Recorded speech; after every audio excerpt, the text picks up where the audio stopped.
हाँ जी बेटा, इधर देखो, हेडिंग डाल लो K2Cr2O7। हेडिंग डालो K2Cr2O7, डालिए बेटा। हेडिंग डालो K2Cr2O7।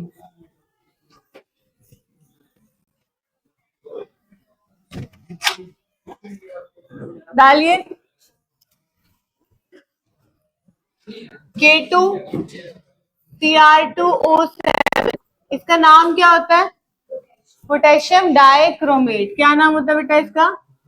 Potassium dichromate. जैसे आपने KMnO4 की सारी प्रिपरेशंस की ना, वैसे K2Cr2O7 की भी करनी है। जैसे जिस तरह से KMnO4 की है, उस तरह से K2Cr2O7 की भी करनी है। ठीक है, हेडिंग डाल लो।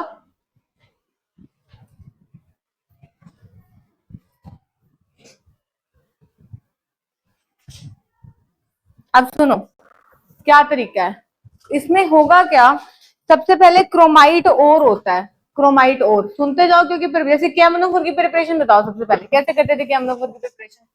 कल हमने क्या कहा था KMnO4 की प्रिपरेशन के लिए, सब बताओ बताओ। सबसे पहले क्या था? MnO2 था। फिर क्या करना था? MnO2 में KOH डाला था in the presence of air और KNO3, तो क्या बना था? K2MnO4 बना था। फिर K2MnO4 के साथ क्या किया था बताओ? K2MnO4 के साथ क्या किया था? एसिडिक मीडियम में डिस्प्रपोर्शनेशन रिएक्शन शो कर रहा था, यानी वो KMnO4 में भी चेंज हो रहा था और MnO2 में भी चेंज हो रहा था। बेटा मुझे सुनो, ये प्रिपरेशन में से क्वेश्चंस बहुत सारे आए हुए हैं, ध्यान से सुनो। KMnO4 की प्रिपरेशन खोलो पहले, याद होनी चाहिए पूरी की पूरी। खोलो एक बार देखो, KMnO4 की प्रिपरेशन कैसे थी बताओ। सबसे पहले क्या था बच्चा? ये बताओ बताओ बताओ। सबसे पहले क्या था? MnO2 किस में डाला था? KOH में, in the presence of air और एटमॉस्फेरिक ऑक्सीजन। और एटमॉस्फेरिक ऑक्सीजन और KNO3 क्या बनता था?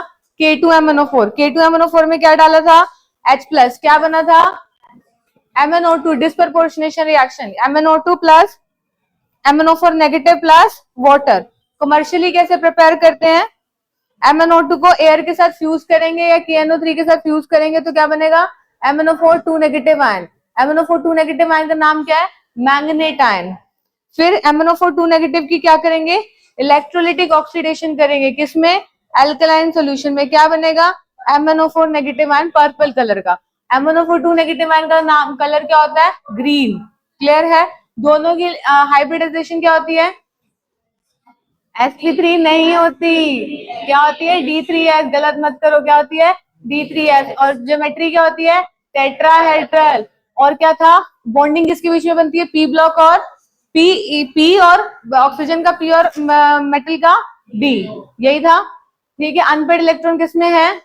MnO4 2 नेगेटिव में। MnO4 2 नेगेटिव में ऑक्सीडेशन स्टेट +6, एक अनपेड इलेक्ट्रॉन। MnO4 नेगेटिव में +7 डायमैग्नेटिक। ये सारी चीजें का क्वेश्चन भी देख लिया था। अब क्या है ये, उसके बाद हमने क्या पढ़ना है? K2Cr2O7 पढ़ना है। क्या पढ़ना है बेटा जी? K2Cr2O7। ठीक है, अब हेडिंग क्या डालिए? K2Cr2O7 डाला है। डालिए सभी ने?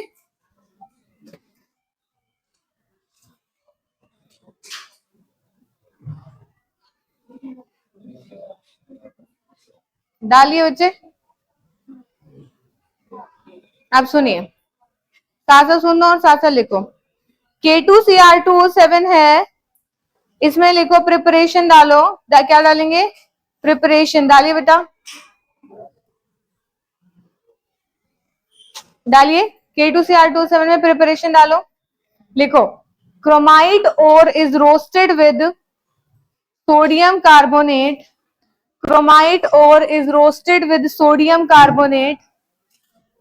Chromite ore is roasted with sodium carbonate. Chromite ore is roasted with sodium carbonate.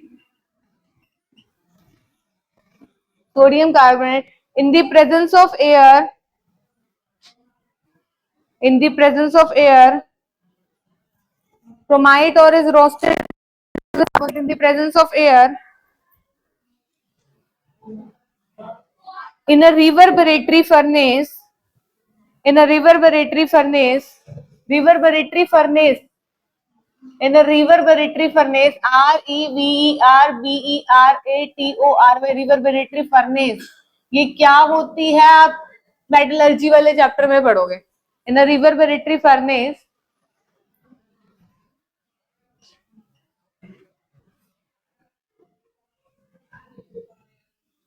in a reverberatory furnace, ठीक है. अब सुनो क्या होता है. FeOCr2O3 क्या होता है? क्रोमाइट ओर होता है. क्या होता है बेटा? क्रोमाइट ओर.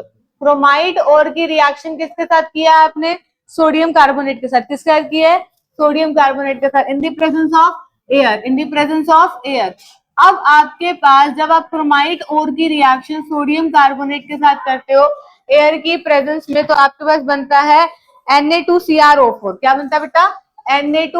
Na2CrO4. क्या बनता है बच्चे? Na2CrO4. और बनता है Fe2O3. क्या बनता है बेटा? Fe2O3. और बनेगा कार्बन डाइऑक्साइड. बच्चे ये तो रिएक्शन तो आपको याद ही रखनी पड़ेगी. बस 2-3 बार बोलो और याद रखनी पड़ेगी. कोई ऑप्शन ही नहीं है. ठीक है, ठीक है. Na2CrO4 बनेगा.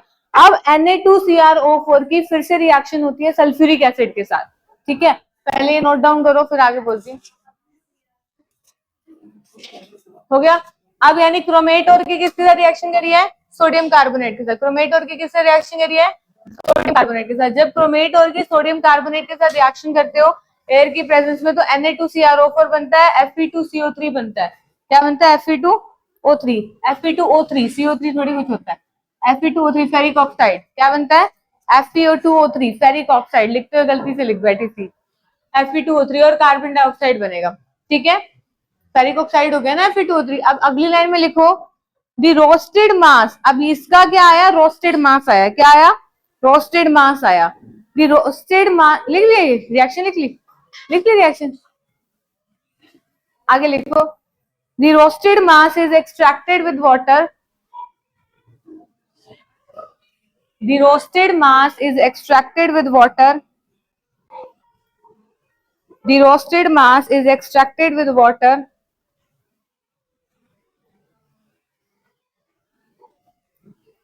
When Na2CrO4 goes into the solution, roasted mass is extracted with water. Roasted mass is extracted with water. ठीक है, लिखो बेटा roasted mass is extracted with water. Roasted mass is extracted with water. Roasted mass is extracted with water.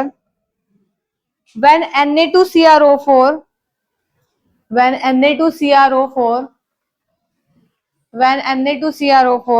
goes into the solution, roasted mass is extracted with water. When Na2CrO4 goes into the solution,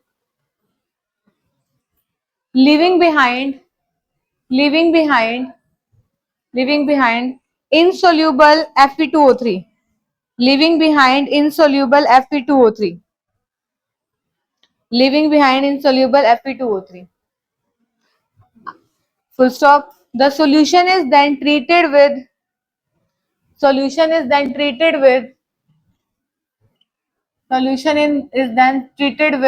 calculated amount of sulfuric acid. Solution is then treated with calculated amount of sulfuric acid.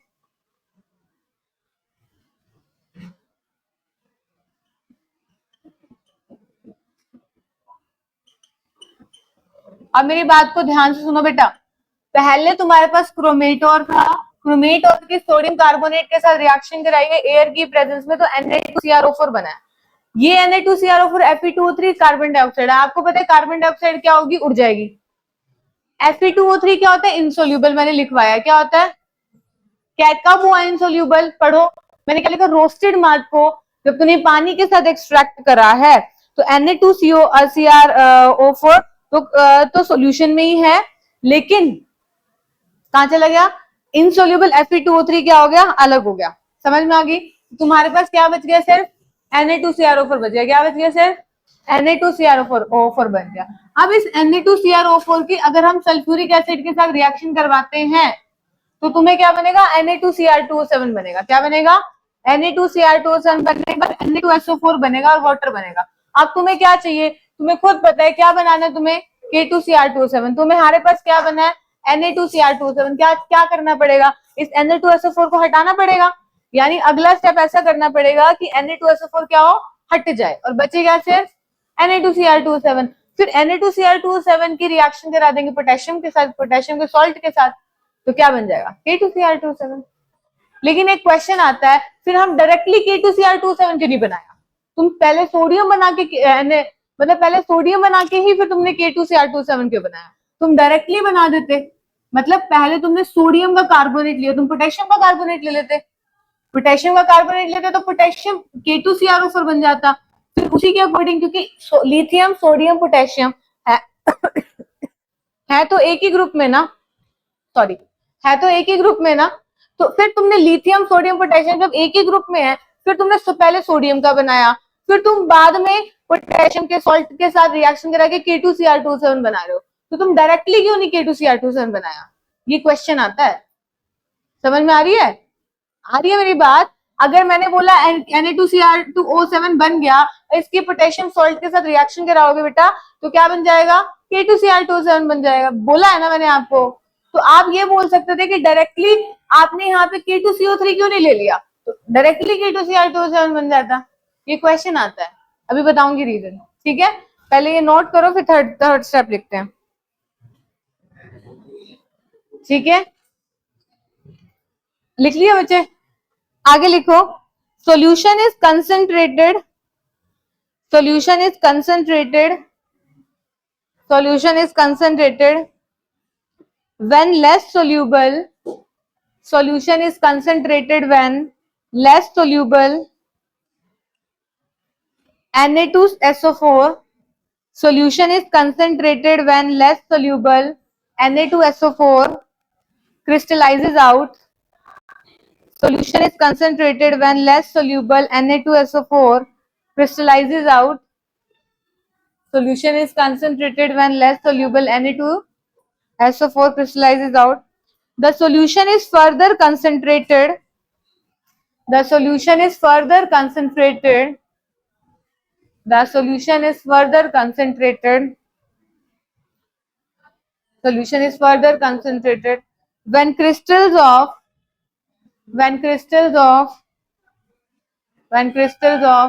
Na2Cr2O7 are obtained.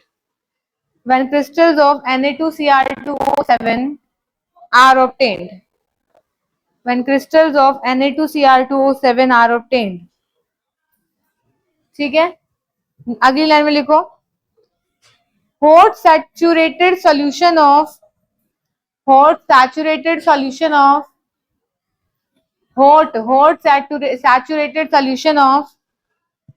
Na2Cr2O7. Hot saturated solution of Na2Cr2O7. Hot saturated solution of Na2Cr2O7 is then treated with KCl. Is then treated with KCl. Is then treated with KCl. Is then treated with KCl when orange red crystals of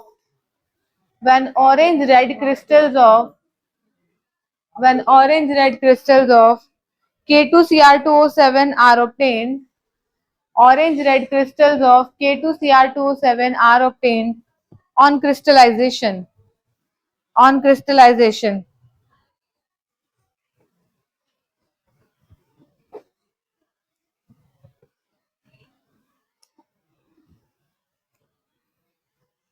समझ आ गई? अब क्या यही चीज लिखवाई है जो आपको पढ़ा है, बोला है। अब Na2Cr2O7 की किसके साथ रिएक्शन करा के सॉल्ट के साथ, तो क्या बन जाएगा? K2Cr2O7 बन जाएगा। क्या बन जाएगा? K2Cr2O7 और NaCl क्या होगा? बाहर आ जाएगा। क्या इतनी बात समझ में आ गई? आ गई? ठीक है, अब रिवाइज करो। ये सारी चीजें बहुत बार एडवांस के क्वेश्चंस में भी आ रखी हैं कि पहले क्रोमेटोर होता है, क्रोमेटोर की Na2CO3 के साथ रिएक्शन कराते हैं। Na2CO3 के साथ रिएक्शन कराएंगे in the presence of air, आपके पास Na2CrO4 बनता है, Fe2O3 बनता है। अब Na2CrO4 की सल्फ्यूरिक एसिड के साथ रिएक्शन कराते हैं तो Na2Cr2O7 बनेगा। Na2Cr2O7 की रिएक्शन करेंगे पोटेशियम के सॉल्ट के साथ तो क्या बनेगा, K2Cr2O7। कितनी बात समझ में आ गई? क्लियर हो गया इतना? ठीक है, ठीक है, समझ में आ गया। अब क्वेश्चन क्या है कि डायरेक्टली K2Cr27 क्यों नहीं बना सकते? पहले तुमने Na2Cr27 बनाया, फिर तुम K2Cr27 बना रहे हो, है ना? अब ध्यान से सुनो, ये भी आया हुआ है K2Cr2O7 को यूज करते हैं as a primary standard Na2Cr2O7 की तरह।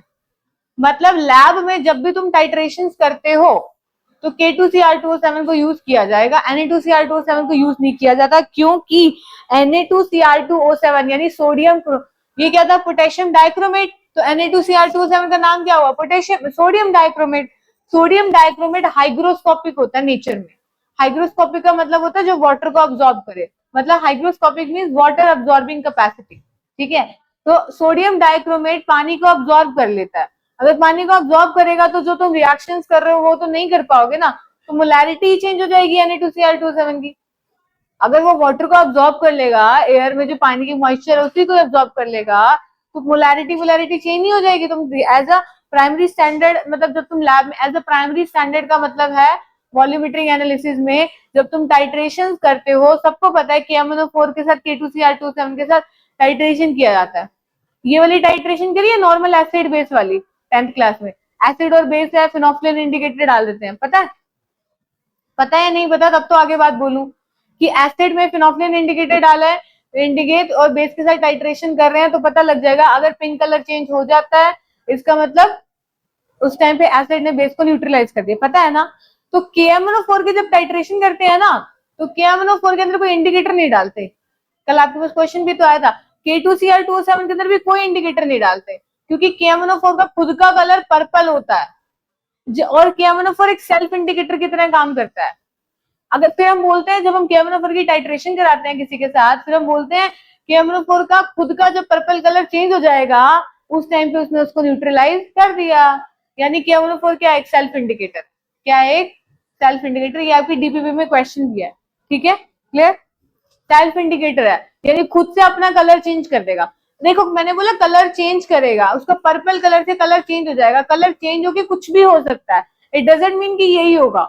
कलर चेंज होगा, चेंज होने के बाद कुछ भी हो सकता है, ठीक है, ठीक है जी, समझ आ गया?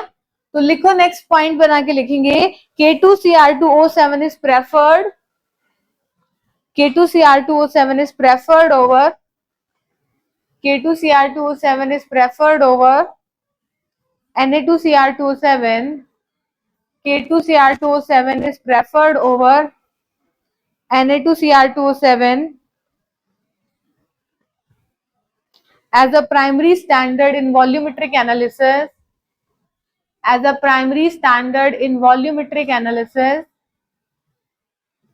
as a primary standard in volumetric analysis, sorry volumetric estimation लिखो, as a primary standard in volumetric estimation, as a primary standard in volumetric estimation, because Na2Cr2O7 is, because Na2Cr2O7 is hygroscopic in nature, because Na2Cr2O7 is hygroscopic in nature, hygroscopic, because Na2Cr2O7 is hygroscopic in nature, but K2Cr2O7 is not, but K2Cr2O7 is not, कहां से छूट गया रेहान बताओ, but K2Cr2O7 is not, ठीक है बच्चा? अब इधर सुनो, CrO4 2 नेगेटिव आयन है, यहां से ये एसिडिक मीडियम में चेंज होता है Cr2O7 2 नेगेटिव आयन में, और बेसिक मीडियम में चेंज होता है CrO4 2 negative ion. Acidic medium में किस में जाता है, Cr2O7 2 नेगेटिव में, और बेसिक मीडियम में वापस किस में आता है, CrO4 2 नेगेटिव आयन में। ठीक है जी, ठीक है बेटा, जो भी मैंने बोर्ड पे लिखा है ना, कल भी KMnO4 आज भी, इतना इंपॉर्टेंट है कि एडवांस में क्वेश्चन आ रखे हैं। तो आप ये सोच लो जो संडे को टेस्ट होगा, ऑब्वियसली मेरे क्वेश्चन भी KMNO4 K2CR2O7 में से ज्यादा होंगे, है ना, होंगे, और जनरल क्वेश्चन भी बहुत होंगे। ठीक है, टिक टिक टिक टिक करने वाले पेपर है, इतने टाइम नहीं लगेगा, देखते ही सीधा आंसर होंगे, चाहे जेई का चाहे नीट का। ठीक है, पीरियोडिक टेबल नहीं डाला मैंने, सिर्फ D&F ही डाला, नहीं डाला। मैंने कहा अलग से ले लेंगे, ऐसे तुम्हारे पे बर्डन हो जाएगा, कम से कम D&F जो चल रहा है वो तो अच्छे से हो जाए इसलिए नहीं डाला। ठीक है, बट नेक्स्ट वीक पक्का पक्का मैं सॉल्यूशन इलेक्ट्रोकाइनेटिक्स का टेस्ट होंगी, वो तो पक्का। तब तक अपने 5 साल के सॉल्यूशन इलेक्ट्रोकाइनेटिक्स से PYQ निपटा दो, वो पक्का है। ठीक है जी, ठीक है ना, नेक्स्ट वीक क्लास में ही ले लूंगी ना, क्लास में ले लूंगी, संडे को नहीं, क्लास में ले लूंगी। ठीक है, ये लिख लिया बच्चे। CrO4 2 नेगेटिव एसिडिक मीडियम में Cr2O7, बेसिक मीडियम में वापस से CrO4 2 नेगेटिव आयन। लिख लिया, लिख लिया। अब लिखो एक पॉइंट और लिखो, अलग अलग से पॉइंट्स बना बना के लिखा करो, स्टार पॉइंट, जैसे मैं जितनी भी चीजें बोल रही हूँ यहीं से क्वेश्चन आते हैं। सोडियम पोटेशियम सॉल्युबिलिटी,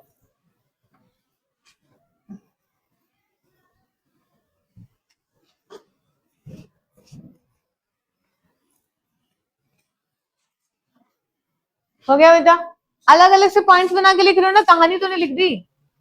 जहां अब नेक्स्ट पॉइंट में लिखना solubility of Na2Cr2O7, solubility of Na2Cr2O7 is higher than, solubility of Na2Cr2O7 is higher than K2Cr2O7, solubility of Na2Cr2O7 is higher than K2Cr2O7, Na2Cr2O7 की solubility K2Cr2O7 से ज्यादा होती है। ठीक है जी, ठीक है, नेक्स्ट लिखो, फिजिकल प्रॉपर्टी डालो, नेक्स्ट डालिए फिजिकल प्रॉपर्टी। फिजिकल प्रॉपर्टी कौन से कलर का होता है K2Cr2O7? ऑरेंज रेड कलर का। कौन से कलर का होता है? ऑरेंज रेड कलर का। लिखो, it is orange red crystalline compound, it is orange red crystalline compound, it is orange red crystalline compound. Clear, clear, ठीक है। It is moderately soluble in cold water, it is moderately soluble in cold water but freely soluble in hot water, it is moderately soluble in cold water,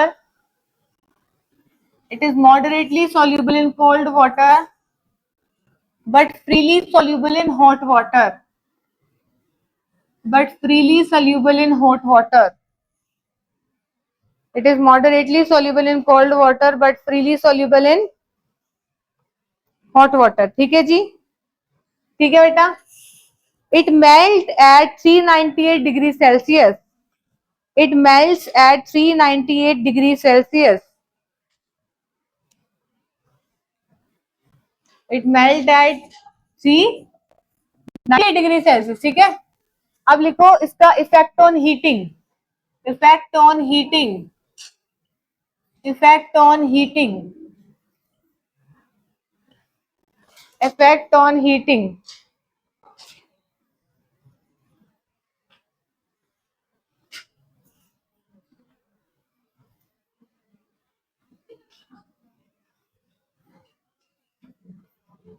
K2Cr2O7 heat करने पे K2CrO4 में, Cr2O3 में और O2 में change होता है बेटा।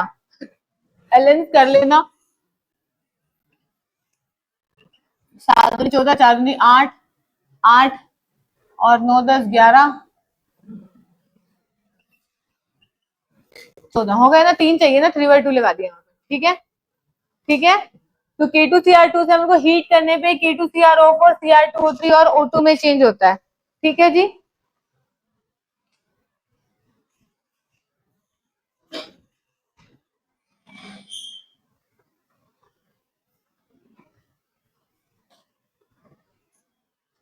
ठीक है। अब ध्यान से सुनो रिएक्शन। एसिडिफाइड, एसिडिफाइड K2Cr2O7 जो होगा वो ऑरेंज कलर का होगा। कौन से कलर का होगा? ऑरेंज कलर का। एसिडिफाइड है, मैंने आपको कल भी कराया था कि MnO4 एसिडिक मीडियम में बताओ किसमें चेंज होता है? कि MnO4 एसिडिक मीडियम में किसमें चेंज होता है? Mn+2। न्यूट्रल और वीक एल्कलाइन मीडियम में किसमें चेंज होता है? MnO2, यानी मैंगनीज की कितनी ऑक्सीडेशन स्टेट? +4। लेकिन स्ट्रॉन्ग एल्कलाइन मीडियम में किसमें चेंज होता है? Mn+6। ठीक है, ऐसी एसिडिफाइड मीडियम में ये क्रोमियम+6 से क्रोमियम+3 में चेंज होता है। किसमें चेंज होता है? क्रोमियम+3 में। ठीक है जी, ठीक है, जो कि ग्रीन कलर का कंपाउंड होगा। कौन से कलर का होगा बेटा? ग्रीन कलर का होगा। फिर कल की तरह रिएक्शन लिख रही हूँ, याद हो जाएंगे आसानी से। ठीक है, ठीक है। अब एसिडिफाइड है, H2S किसमें चेंज होगा वो लिखते हैं। H2S चेंज होगा सल्फर में, कल भी हुआ था। ध्यान से देखो, KMnO4 में भी H2S सल्फर में चेंज हुआ था। हो गया याद? बोलो। और अगला था SO2। SO2 किसमें चेंज हुआ था? कल भी SO4 नेगेटिव आयन में चेंज हुआ था, चेक करो, उसी में ही हुआ था। तीसरा वहां पे क्या था? NO2 नेगेटिव आयन, चेक करिए, वहां भी NO2 नेगेटिव आयन था, किसमें चेंज हुआ था? NO3 नेगेटिव आयन में। ठीक है, क्लियर है? SO3 2 नेगेटिव आयन है, किसमें चेंज होगा? SO3 2 नेगेटिव आयन चेंज होगा SO4 2 नेगेटिव आयन में। ठीक है, Sn+2 चेंज होगा, Sn+2 है, Sn+2 चेंज होगा Sn+4 में। ठीक है बच्चा, Iron+2 चेंज होगा Iron+3 में। एक चीज बताती हूँ अभी, Iron+2 चेंज होगा Iron+3 के अंदर। क्लियर है? ठीक है, Br नेगेटिव होगा Br2 में, Br नेगेटिव होगा Br2 में, I नेगेटिव होगा I2 में, I नेगेटिव किस में होगा? I2 में। और अल्कोहल चेंज होगा एसिड में, C2H5OH अल्कोहल, अल्कोहल चेंज होगा एसिड में। एसिड कौन सा? CH3COH। अब मैं तुम्हें एक चीज बताती हूँ, ध्यान से देखो कि MnO4 K2Cr27 क्या काम करते हैं? एज अ ऑक्सीडाइजिंग एजेंट होता है, पता है तुम्हें? ऑर्गेनिक में पढ़ा है ना, क्या होते हैं ये? Oxidising agent. अच्छा, एक चीज और, आपको इनऑर्गेनिक के लिए बुक है वीके जसवाल, आपको मैंने पहले भी बताई है। खरीदी है किसी ने? है किसी के पास? है?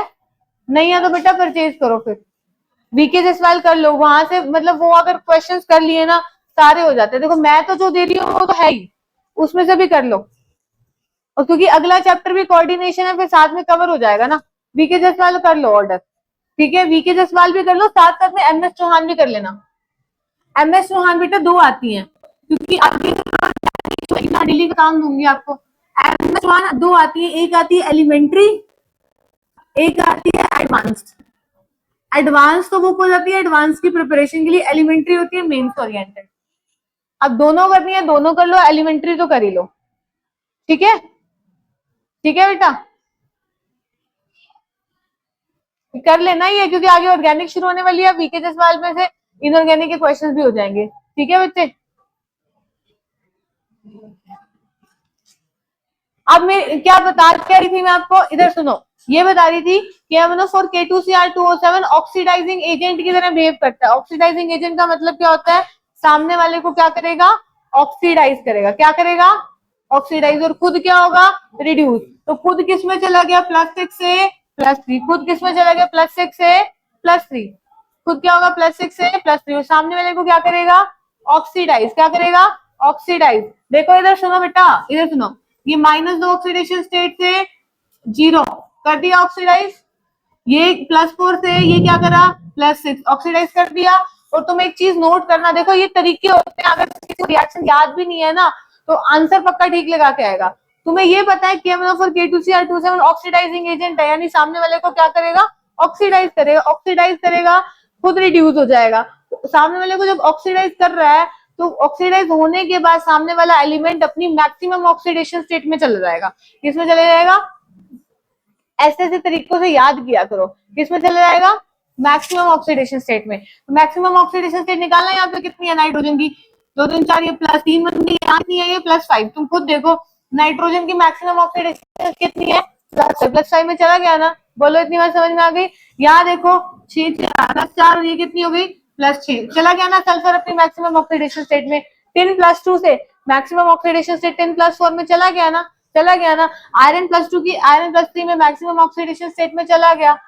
Br- से Br2, I- से I2। अब एक चीज का ध्यान रखो, इधर सुनो, कि MnO4 था या K2Cr27 था, दोनों ही केसेस में Br नेगेटिव Br2 में गया, I नेगेटिव I2 में गया। लेकिन कल जो हमने दो कब पढ़े थे, V को न्यूट्रल मीडियम में, न्यूट्रल और वीक एल्कलाइन मीडियम में Br नेगेटिव BrO3 नेगेटिव में गया था और I नेगेटिव IO3 नेगेटिव में गया था ना। ऐसे याद रखो चीजों को, पेपर में डायरेक्टली क्वेश्चन आने चाहिए। ठीक है, बोलो क्लियर है, दिक्कत कोई यहां तक? हाँ जी, है कोई प्रॉब्लम? हो जाएगा यार, अरे हो रहा है साथ साथ याद दिमाग में बैठ रही है चीजें। बोलो, बी को न्यूट्रल मीडियम में KMnO4 किस में गया था? बी को न्यूट्रल मीडियम में KMnO4 के साथ रिएक्शन कराने पे Br नेगेटिव किस में गया था? BrO3 नेगेटिव में। I नेगेटिव किस में गया था? IO3 नेगेटिव में। ठीक है, आगे देखेंगे क्रोमाइल क्लोराइड टेस्ट। लिखो, क्रोमाइल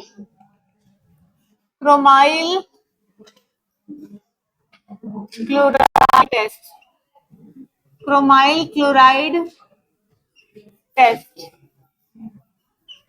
डालिए। नेक्स्ट डालो क्रोमाइल क्लोराइड टेस्ट, नेक्स्ट डालो क्रोमाइल क्लोराइड टेस्ट। इधर सुनो, इधर सुनो बेटा, NaCl में Cr2O7 डाला, ठीक है, आयन की फॉर्म में मत लिखो, पूरा लिखो K2Cr2O7 डाला, ठीक है, पूरी आयनिक रिएक्शन नहीं लिखनी। क्या डालोगे? NaCl में क्या डाला है? K2Cr2O7 डाला in the presence of sulphuric acid, in the presence of sulphuric acid.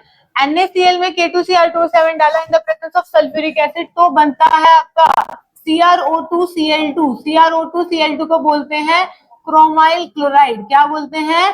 Chromyl chloride. इसमें क्रोमियम की ऑक्सीडेशन स्टेट कितनी है? +6। कितनी है? +6। क्या इतनी बार समझ में गया? ये बनता है ऑरेंज रेड कलर का। कौन से कलर का बेटा? ऑरेंज रेड कलर का। कौन से कलर का? ऑरेंज रेड कलर का। वेपर्स होते हैं ये। क्या होते हैं? ऑरेंज रेड क्या होते हैं? वेपर्स होते हैं। क्या इतनी बात समझ में आती है? बोलो जी, कैसे बनेगा? NaCl में क्या डालेंगे?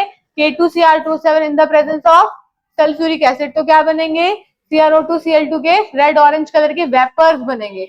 अगर तुम इसकी रिएक्शन फिर से कराते हो NaOH के साथ, किसका कराते हो? NaOH के साथ, तो बनेगा Na2CrO4। क्या बनेगा?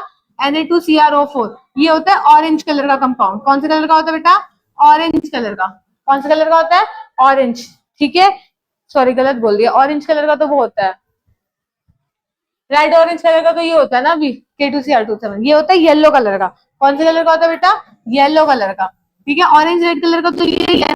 ये कौन सा कलर का बेटा? येलो कलर का। अब ध्यान रखना बेटा, ये सारी चीजें ये कलर बेस्ड आएंगे और पेपर में ऐसे ही आती है कि अगर एक सॉल्ट है उसकी मैंने ऑरेंज कलर के कंपाउंड के साथ K2Cr एक ऑक्सीडाइजिंग एजेंट के साथ रिएक्शन कराई in the presence of sulphuric acid, तो ऑरेंज रेड कलर के वेपर्स आते हैं। इस ऑरेंज रेड कलर के वेपर्स को NaOH के साथ ट्रीट कराते हैं तो येलो कलर का कंपाउंड बनता है जिसका नाम क्या है? Na2CrO4। क्या नाम है? Na2CrO4। क्या इतनी बात समझ में आती है? ये कौन से कलर का है? येलो कलर का। क्लियर है? एक पॉइंट ये था, दूसरा समझाती हूँ। हो गया? अब इसमें एक पॉइंट, सेकंड पॉइंट डालो, acidified K2Cr2O7 solution, acidified K2Cr2O7 solution, acidified K2Cr2O7 solution, acidified K2Cr2O7 solution react with H2O2, acidified K2Cr2O7 solution react with H2O2, acidified K2Cr2O7 solution react with H2O2, react with H2O2 in ether solution, in ethereal लिखो, ethereal, ethereal मतलब ether का ही solution है। in ethereal solution, ETHERAL, in ethereal solution, in ethereal solution to give deep blue solution, to give deep blue solution, to give deep blue solution due to formation of CrO5, due to formation of CrO5, due to formation of CrO5, अब बात सुनो ध्यान से, क्या है K2Cr2O7 है, K2Cr2O7 क्या था, ऑरेंज रेड कलर का, ठीक है। और ऑरेंज रेड वेपर किसके आते हैं, ऑरेंज कलर का कौन सा था, K2Cr2O7। ऑरेंज रेड वेपर किसके आते हैं, क्रोमाइल क्लोराइड के, क्रोमाइल क्लोराइड की NaOH के साथ रिएक्शन करने पे क्या आता है, येलो कलर आता है। कौन सा कलर आता है, येलो कलर आता है। Cr2O7 2 नेगेटिव है, इसकी H प्लस के साथ रिएक्शन कराएंगे in the presence of ether, ethereal solution है। H2O2 क्या है, H2O2 क्या होता है, हाइड्रोजन पेरोक्साइड। तो CrO5 बनता है। CrO5 का कलर बताओ क्या है, डीप ब्लू सॉल्यूशन लिखा है ना, to give deep blue solution. किसकी वजह से आता है डीप ब्लू सॉल्यूशन, CrO5 की वजह से। अब CrO5 का स्ट्रक्चर पता है क्या होता है, 1 2 3 4 5 6, एक से नहीं होता, एक सेकंड सॉरी गलत बना दिया मैंने, ऐसे नहीं होता, बटरफ्लाई लाइक स्ट्रक्चर होता है। 1 2 3 4 5 6, ऐसे देखने में तुम्हें लगता है क्रोमियम की ऑक्सीडेशन स्टेट, ऐसे देखने में तुम्हें लगता है एक्चुअल में 10 होती है क्या, नहीं होती। कैसे होगी, -2 + 2, -1 + 1, -1 + 1, -1 + 1, -1 + 1, 2 3 4 5 6, क्रोमियम की कितनी आई, +6। समझ में आती है, पढ़ा है ना 11th में, पढ़ा है स्ट्रक्चर, बटरफ्लाई लाइक स्ट्रक्चर होता है, लिख लो बटरफ्लाई लाइक स्ट्रक्चर होता है। कौन सा सॉल्यूशन है इसकी वजह से, डीप ब्लू, कौन से कलर का है, डीप ब्लू, ठीक है, कौन से कलर का है, डीप ब्लू। अब आ जाएंगे एफ ब्लॉक पे, इसको क्या बोलते हैं, कहां से स्टार्ट होता है एफ ब्लॉक, बताना 1 मिनट। 57 नंबर पे क्या आता है, लेंथनम। 57 नंबर पे क्या आता है, लेंथनम। कहाँ होता है ये, डी ब्लॉक में। फिर 58 to 71 क्या आ जाती है, लैंथेनॉइड सीरीज, क्या आ जाती है, लैंथेनॉइड सीरीज, ठीक है। फिर एक यहाँ पे 57 नीचे क्या होता है, 89, वो क्या होता है, एक्टीनियम। 90 से 103 क्या होती है, एक्टिनॉइड सीरीज, समझ में आती है। और 57 लास्ट हफ्ता वाली लाइन है पूरी, ठीक है, ठीक है। उससे पहले कौन सा होता था, ये जिंदगी नहीं, समझ में आ रहा है ना। उससे पहले कौन होता है, STTIV, समझ में आ रही है, ला हफ्ता वरना रे, ठीक है। ये जिंदगी नहीं मौत तेरी, STTIV CR, मैंने पूरा पढ़ा था ना बेटा, हमने पढ़ा नहीं, ऐसे पूरा रफली लिख दिया। और ये क्या था, ये उसके बाद एक्टिनियम 103, फिर 104 से आगे कंटिन्यूस चला जाएगा, ठीक है जी, कोई दिक्कत है। तो आपका एफ ब्लॉक कहां से शुरू होता है, 58 नंबर से, क्योंकि यहाँ पे यहाँ चला जाता है। फिर ये कितने इलेक्ट्रॉन कितने आते हैं, ये 14 एलिमेंट्स आते हैं, कितने आते हैं, 14 एलिमेंट्स, ठीक है। The element in which the element in which the elements in which the elements in which the elements in which the additional electron enters in the element in which the element in which the additional electron enters in the element in which the additional electron enters in n-2f orbital, the element in which the additional electron enters in n-2f orbital, n-2f orbital, the element in which the additional electron enters in n-2f orbital are called inner transition element, are called inner transition element or f block element, are called inner transition element or f block element, ठीक है जी, ठीक है।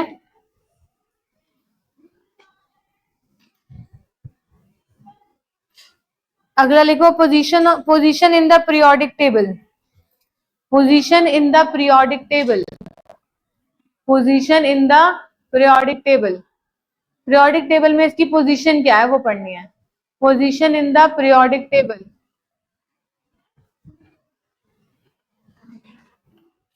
ये क्या करना लिख के, ये तो पीरियोडिक टेबल कैसे समझाने के लिख दिया, क्या करोगे। position in the periodic table. लिखो lanthanoid resembles lanthanoid resemble with the sorry lanthanoid resemble with the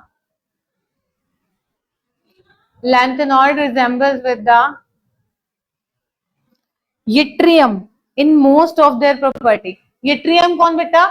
ये lanthanoid resemble with the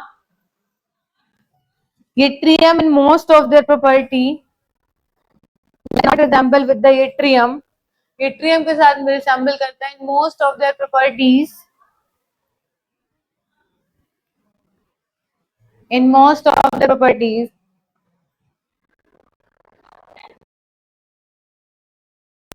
TRIUM. ठीक है. So it became necessary to accommodate. So it became necessary to accommodate. So it became necessary to accommodate. So it became necessary to accommodate all the 15 elements together. So it became necessary to accommodate all the 15 elements together. All the 15 elements together at one place. All the 15 elements together at one place. All the 15 elements together at one place.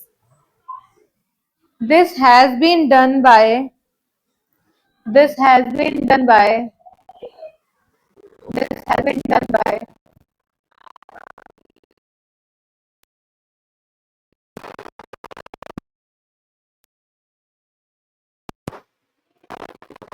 this has been done by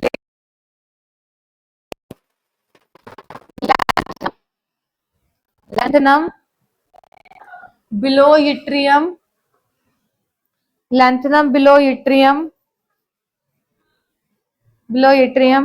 and placing the remaining 14 elements and placing the remaining 14 elements and placing the remaining 14 elements separately in the separately in the separately in the lower part of the table. Separately in the lower part of separately in the lower part of periodic table. देखो मैंने क्या बोला, क्या बोला, नीचे ये लिख लेना लैंथेनॉइड एक्टिनॉइड, ये चीज लिख देना, ये जो ब्रैकेट में के चौड़ा सा लिख देना। ये मैंने ये बोला है लैंथेनम के नीचे एक्टिनियम आता है, लैंथेनम के 57 नंबर है, 58 to 71 लैंथेनॉइड सीरीज आ गई, तो 58 to 7, एक बार मेरी बात सुन लो बेटा, ये कौन सा ग्रुप था? ग्रुप नंबर 3 था। कौन सा ग्रुप है?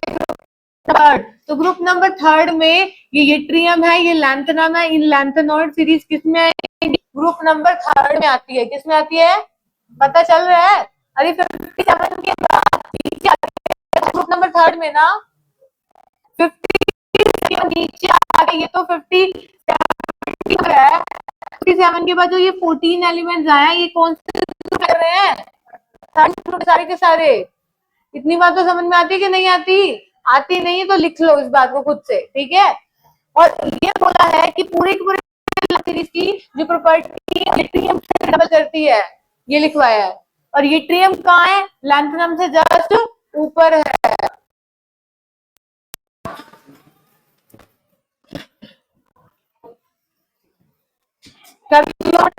बड़ा हेडिंग डालना, लैंथेनॉइड।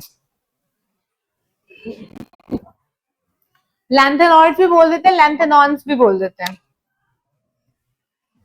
ठीक है।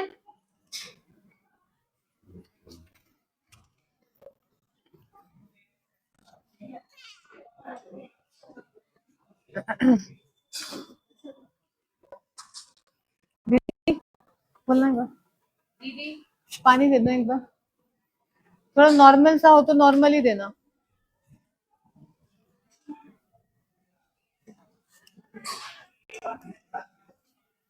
ठीक है। लैंथेनॉइड्स को क्या बोलते हैं? लैंथेनॉन्स भी बोलते हैं। क्या बोलते हैं? लैंथेनॉन्स भी बोलते हैं, ठीक है जी। अब लिखो इसमें एक पॉइंट लिखो, lengthenoids are reactive elements. Lanthanoids are reactive elements. Lanthanoids are reactive element, so do not found in free state in nature.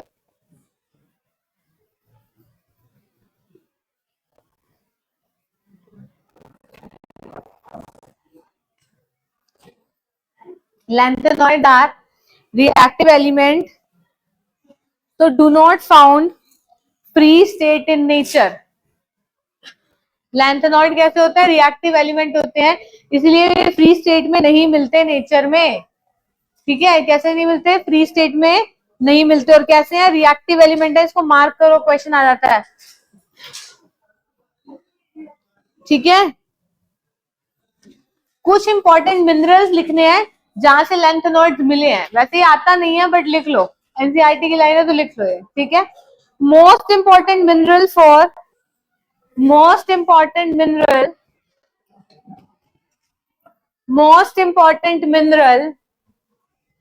for lighter lanthanoids are most important mineral for lighter lanthanoids are most important mineral for lighter lanthanoids are monazite. Lanthanoids के sorry mineral के नाम है monazite. ये आते नहीं है but NCERT की line है तो लिख लो, स्टीराइट, orthite mineral. And for heavier lanthanoids, heavier के लिए, हैवियर लैंथेनॉइड्स के लिए कौन कौन से हैं मिनरल्स? गैडोलिनाइट, गैडोलिनाइट एंड बट एनसीईआरटी की लाइन थी तो मैंने लिखवा दी, अदरवाइज ऐसा भी नहीं आता है।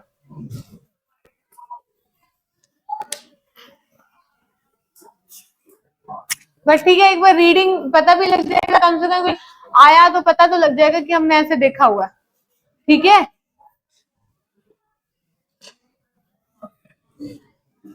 हैवियर लैंथेनॉइड्स के लिए ये सारे मिनरल है, लाइटर लैंथेनॉइड्स के लिए ये सारे मिनरल। अब डालेंगे, टेबल बनाएंगे इलेक्ट्रॉनिक कॉन्फ़िगरेशन के साथ, atomic number, element symbol. Atomic number लिखेंगे कहां से? 58 से शुरू, 58 से शुरू। ठीक है, 57 हो गए, 58 टू 71, 60, 61, 62, 63, 64। मैं दोबारा रब कर दूंगी। ठीक है बेटा, आप लिखो, लिखो लिखो लिखो। Cerium, praseodymium, cerium, praseodymium, cerium, praseodymium, neodymium, promethium, neodymium, promethium. देखो नदियां की समाई हूँ, पहले लिखो फिर मैं सिंबल बताती हूँ। समेरियम, यूरोपियम, समेरियम, यूरोपियम, क्या हुआ?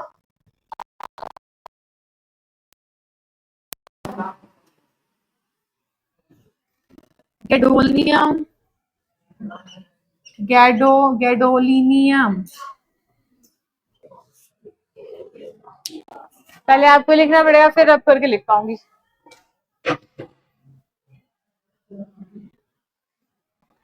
सीरियम, प्रेसियोडाइमियम, नियोडाइमियम, प्रोमीथियम,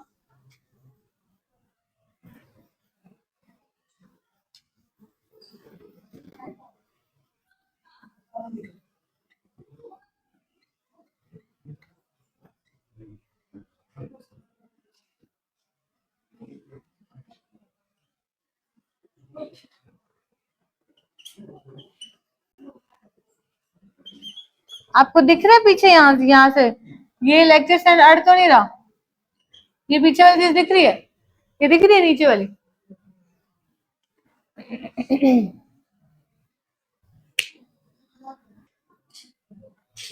देखो इधर बेटा, इधर देखो, इधर सुनो। इसका पहले तो ट्रिक भी लिख दूंगी लास्ट में कैसे है ये निमोनिक्स। ऐसे ऐसे आधा सुन लो। सिर पर नदियां प्रेम की समाई यूं गदगद। मतलब ऐसे करके लिखो, एक बार लिखना चाहते हो तो लिख लो, याद हो जाएगा। निमोनिक्स तो लिख लो एटलीस्ट कहीं साइड पे। सिर पर नदियां, इसके आसपास ही लिख दो, ऐसे लिख दो, सिर पर नदियां, याद हो जाएगा। सिर पर नदियां प्रेम की इकट्ठा लिखना पीएम। देखो यहां से देख लो, सिर पर नदियां प्रेम की समाई, ऐसे से समाई यू, ईयू से यू, गदगद इकट्ठा लिखना, याद हो जाएगा। सिर पर नदियां प्रेम की समाई यूं। अरे सेंटेंस बन नहीं रहा है, सिर पर नदियां प्रेम की समाई यूं। जीडी से लिखो गदगद, गदगद, फिर आगे इकट्ठा लिख दूंगी, ठीक है। सिर पर नदियां प्रेम की समाई यूं। 64 तक हो गया ना?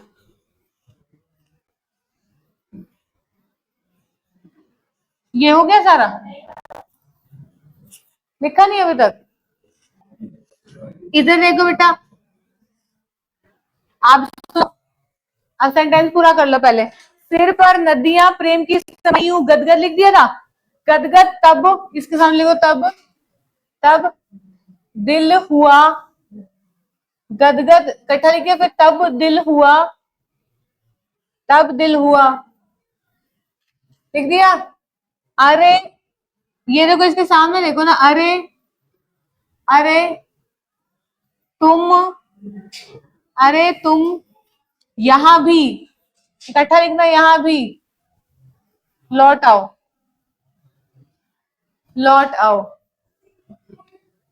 तब दिल हुआ, अरे तुम यहां भी लौट आओ।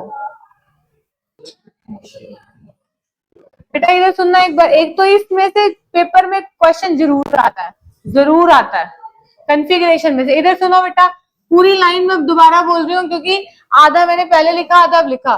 क्या था? सिर पर नदियां प्रेम, देखो सिर सीरियम, पर से प्रेसियोडाइमियम, सिर पर नदियां नियोडाइमियम, प्रेम ऐसे देखो, मैं बोल भी रही हूँ और ऐसे भी बोल रही हूँ, प्रेम प्रोमीथियम, सिर पर नदियां प्रेम की इकट्ठा हो गया, समाई समेरियम, फिर यूं यूरोपियम, सिर पर नदियां प्रेम की समाई यूं, फिर उसमें गदगद हेडोनियम, तब टर्बियम, दिल डिस्ट्रोसियम, हुआ होल्मियम, अरे अरबियम, तुम यहां भी, तुम थूलियम, यहां भी इट्रिबियम, लौट आओ लुटेटियम। हो गया याद? ऐसे करके याद करोगे तो याद हो जाएगा, ठीक है। अरे मैं कितना लिख दिया था बेटा मैंने, कहां तक लिख दिया था? 64 हो गया था? 65, 66, 67, 68, 69, 70, 71, सही बात है, ठीक है। कॉन्फ़िगरेशन लिख देते हैं। कहां तक हो गया था? 4f7 5d1 6s2 हो गया ना? 4f9 6s2 9 10 11 12 13 14 9 10 11 12 13 14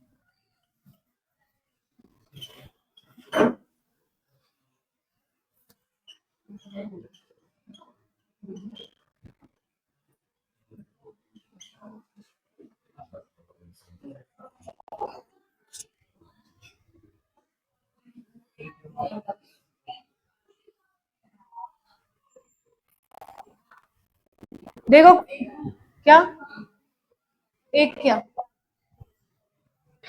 नहीं है, जो कॉन्फ़िगरेशन है वो तो है ही सही, जो है वो एक्सेप्शन होता है बेटा, वो तो याद रखने पड़ेंगे। तभी तो मैंने बोला 3 4 5 6 7, 7 के बाद 7 बार रिपीट करना है, फिर 8 8 नहीं है यहाँ पे, 9 10 11 12 13 14, फिर 14 के बाद 14 वाला रिपीट, ऐसे करके याद रखो। जो एक्सेप्शन है वो तो है, ठीक है। अब उसके बाद +3 में क्या बनेगा, ये 4f8 +3 आयन में भी लिखना पड़ेगा। क्यों लिखना पड़ेगा बता सकते हो? +3 में कॉमन ऑक्सीडेशन स्टेट इसकी +3 है, इसीलिए +3 आयन की भी कॉन्फ़िगरेशन लिख रही हूँ। लैंथेनॉइड्स और एक्टिनॉइड्स की कॉमन ऑक्सीडेशन स्टेट +3 होती है, ठीक है।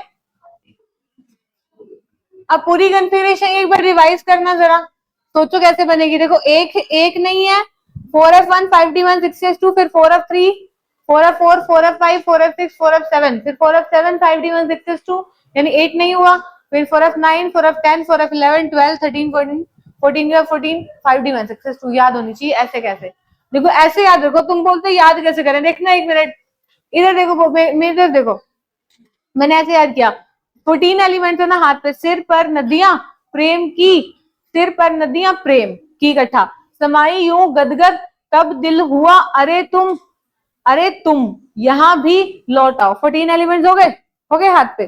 फिर अब मैंने ऐसे से भी काउंट कर लिया। अब मेरे को अब किसी की भी कॉन्फ़िगरेशन पूछ लो। अब मेरे को ये बताए 4f1 5d1 6s2 4f3 उसमें 3 4f1 5d1 6s2 4f3 4f4 4f5 4f6 4f7 हो गया। फिर 4f7 5d1 6s2 हो गया, 8 नहीं है, 4f9 4f10 4f11 4f12 4f13 4f14, फिर 4f14 5d1 6s2 हो गई, याद लो। ऐसे याद किया करो, ये मुझे किसी ने सिखाया थोड़ी है, मैंने भी तो ऐसे याद किया है ना। समझ आ गई? ऐसे ऐसे हाथ पे काउंट भी हो गए और कॉन्फ़िगरेशंस भी हो गई याद। और इसमें से जरूर आता है क्वेश्चन 4 नंबर का, पक्का करो सीधा, ठीक है। कॉमन ऑक्सीडेशन स्टेट क्या होती है? तो +3 में लिखनी पड़ेगी। प्लस अगर नॉर्मल लिखनी आगे तो +3 तो लिख ही लोगे। अब लिखो, it may be noted that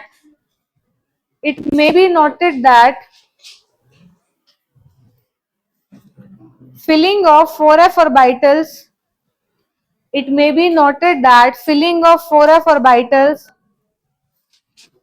it may be noted that filling of 4f orbitals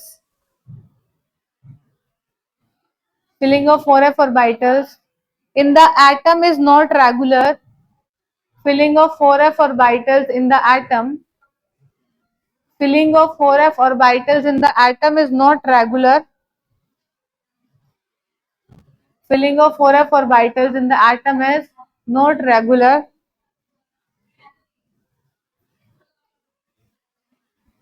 A 5d electron appears in gadolinium.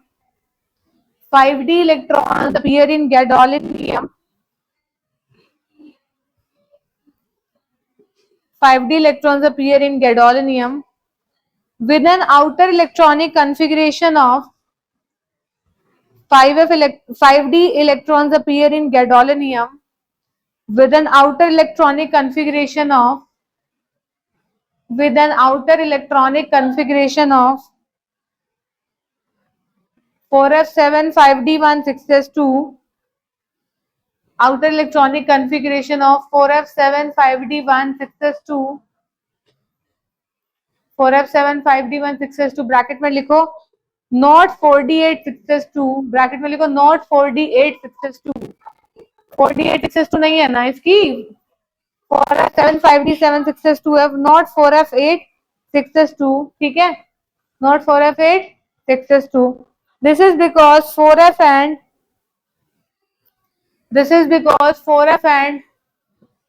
कहाँ छूट गया एक कंप्लीट। अब तुम एक बार आगे कंटिन्यू लिखो, this is because 4f and 5d electrons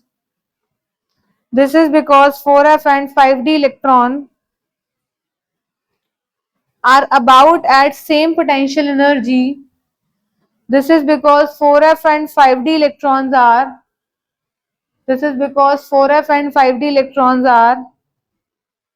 at about same potential energy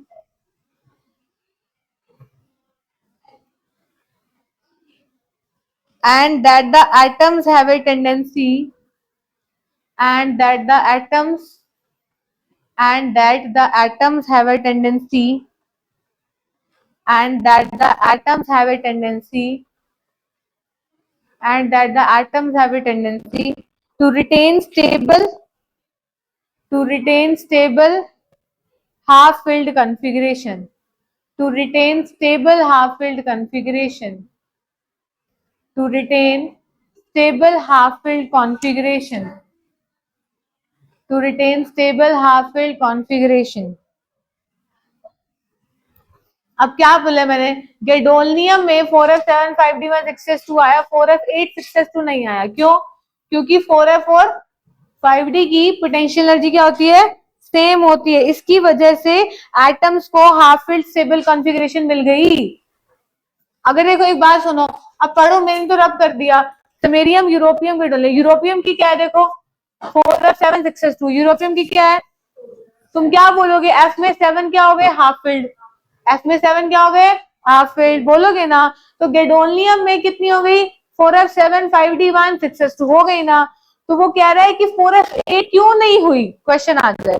क्योंकि तुम बोलोगे हाफ फिल्ड स्टेबिलिटी को रिटेन करने के लिए ही क्या हुआ, 4f और 5d की पोटेंशियल एनर्जी क्या थी, सेम. इस वजह से हाफ फिल्ड स्टेबिलिटी को रिटेन करने के लिए ऐसा हो गया. ठीक है, नेक्स्ट लिखो. नेक्स्ट पॉइंट बना के लिखना, अलग लाइन में अलग पॉइंट बना के लिखना. On the other hand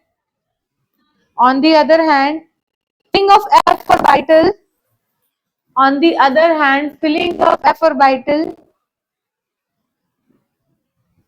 is regular in tri-positive ion. On the other hand, filling of F orbital is regular in tri-positive ion. F orbital की फिलिंग रेगुलर है ना ट्राई, इसमें +3 में तो पूरा काउंटिंग ही बन गई.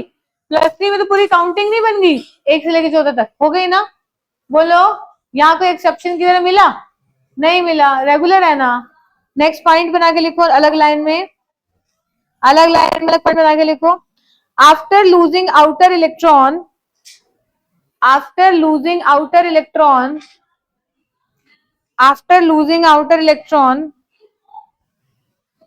after losing outer electron f orbital shrink in size.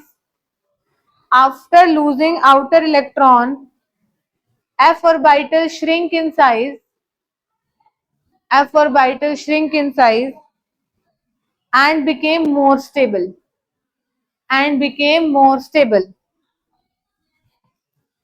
Outer electrons loose करने के बाद एफ ऑर्बिटल का साइज श्रिंक हो जाएगा और ज्यादा स्टेबल हो जाएंगे. ठीक है, ये मैं कल तुम्हें समझाऊंगी लेंथ नॉट कॉन्ट्रैक्शन में कैसे है. नेक्स्ट पॉइंट लिखो, पीएम. पीएम का नाम क्या था बताओ, प्रोमीथियम. क्या नाम था, प्रोमीथियम. लिखो, PM is only synthetic radioactive lanthanoid. PM is only synthetic radioactive lanthanoid. Question आ जाता है, only synthetic radioactive lanthanoid कौन सा है.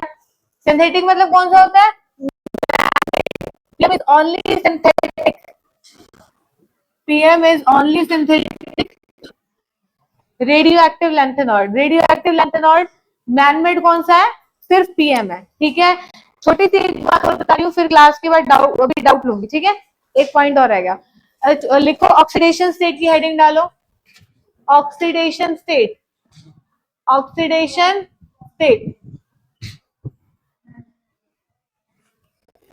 ठीक है, इसमें पहला पॉइंट लिखेंगे +3 ऑक्सीडेशन स्टेट कॉमन है.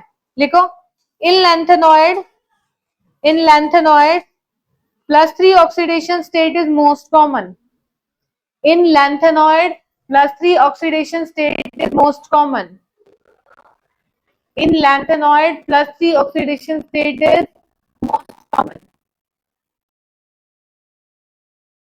Most common.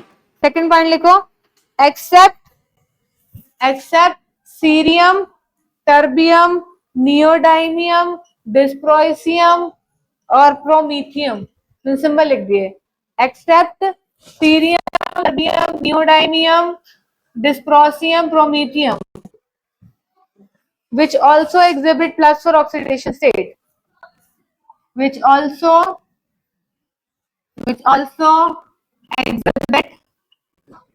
exhibit plus for oxidation state. इन सबको छोड़ के एक्सेप्ट दे, ये सारे के सारे except this which also exhibit, मतलब बाकी वैसे तो कॉमन ऑक्सीडेशन स्टेट कौन सी है, +3, इन सबको छोड़ के ये क्या, ये सारे क्या शो करते हैं, +4 भी शो करते हैं। क्या शो करते हैं बेटा, +4। समझ में आता है। नेक्स्ट पॉइंट लिखो, समेरियम, यूरोपियम, टीएम का नाम क्या था, तुम, यानी कि ठीक है, समेरियम, यूरोपियम, थूलियम और yttrium also exhibit +2 oxidation state, also exhibit +2 oxidation state। Samarium, europium, thulium और yttrium also exhibit +2 oxidation state। ठीक है जी, क्लियर है। बाकी कल करेंगे, अब डाउट दिखा दो जिसका जो था, और जिसका नहीं था वो बैठ के पढ़ेगा। ये याद रखनी पड़ेगी, जो जो तुम्हें मिल रहा है ना वो याद रख जाओ। केमिकली फिलोसफर ऑफ फूल क्या होता है, तो याद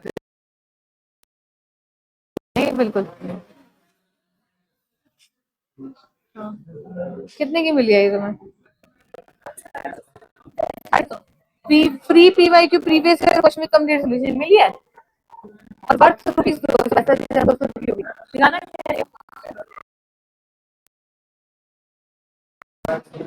मतलब चैप्टर वाइज नहीं है क्या, अच्छा अलग से नहीं है, कैसे मिक्स, कौन से चलता है,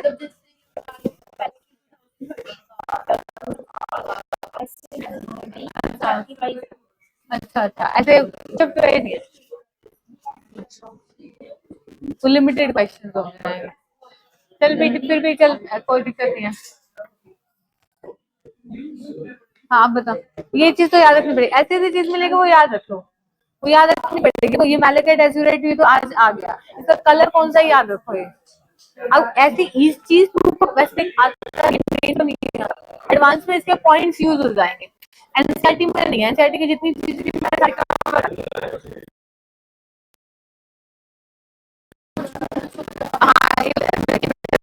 समझने वाली तो वो सब समझ ले, लेकिन अगर ऐसी कोई चीज है तो ये तो लर्न ही करने वाली है। जैसे कोरोसिव सब्लिमाइड क्या होता है, याद करना पड़ेगा, क्या करना पड़ेगा,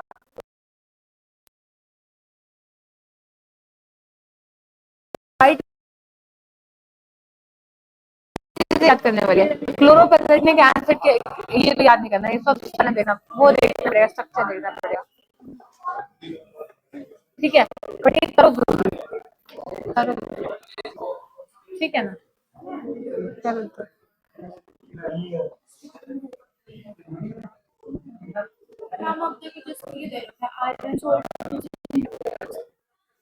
with salt use in blue print.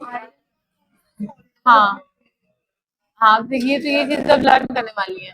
अब देखो परसेंट, हाँ 14 हाँ, अब इसको रख ले। अब मेरी बात सुन, ऐसे ऐसे पीवाई, अब ये बात नहीं समझना ना, पीवाई क्यों ऐसा नहीं आता, पीवाई क्यों एनसीईआरटी बेस्ड आ रहा है, लेकिन हम लोग थोड़ा सा एडवांस लेके चलते हैं ना कि एडवांस के लिए, तो ये तो मेंस और एडवांस दोनों में काम आ जाती है ना, वो तो फिर ऐसे रटने वाली चीजें डालेगा, क्योंकि ये जो बनाते हैं तो जेडी लीवेट यूज करके बनाते हैं ना, ये एनसीईआरटी से थोड़ा ऊपर चलता है। अब इसमें जो लर्न वाली चीज है वो लर्न कर लो, जो समझने वाली है वो बता दूंगी। जैसे साइड का येलो कलर, हाँ हाँ, ये रुक जा, ये समझने वाला है, ये सॉलिड उसमें आएगा, सॉलिड स्टेट में। अब ये रहने दे, अब तेरे को ये चीज समझने वाली है, ये सॉलिड स्टेट में आ जाएगी, ये सॉलिड स्टेट में आ जाएगी, इसको ये पूरा का पूरा कॉन्सेप्ट है, ठीक है। अब तेरे को एफ सेंटर नहीं पता, ट्रांजिशन में कल पढ़ाऊंगी, सिटी स्पेक्ट्रा नहीं पता, सॉलिड स्टेट में आ जाएगा। अब ये तो लर्न करने वाली चीज नहीं है। अब ऐसे फॉर्मूला याद करने वाली चीज है, यूज याद करने वाली चीज है। जैसे क्रोमाइल येलो कलर किस नाम से जाता था, आज हमने येलो कलर पढ़ा है, क्या कौन सा नाम था, Na2CrO4 था, है ना, अब उसका आ गया। ऐसी चीजें तो देख मिल जाएंगी। फोटोग्राफिक फिल्म है, ये चीजें फायदा तो करेंगी देखो एडवांस के क्वेश्चन में, अगर तुम लर्निंग बेस्ड चीजें हैं वो थोड़ी सी एक्स्ट्रा लेके चलो, नहीं तो याद लेना पड़ेगा ऑप्शन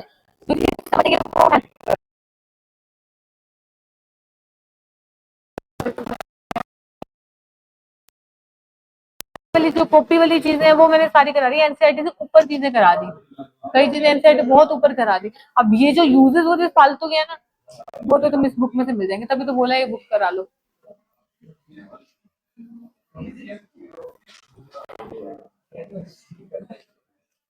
बेटा रिवाइज कर लो। डेंस वाला heavy, denser, mass by volume, उससे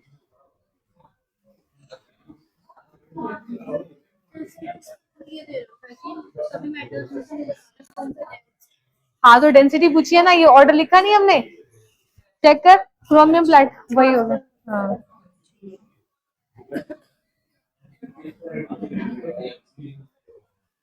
क्या किया फिर कल जाके, क्या किया फिर कल जाके, कर लिया?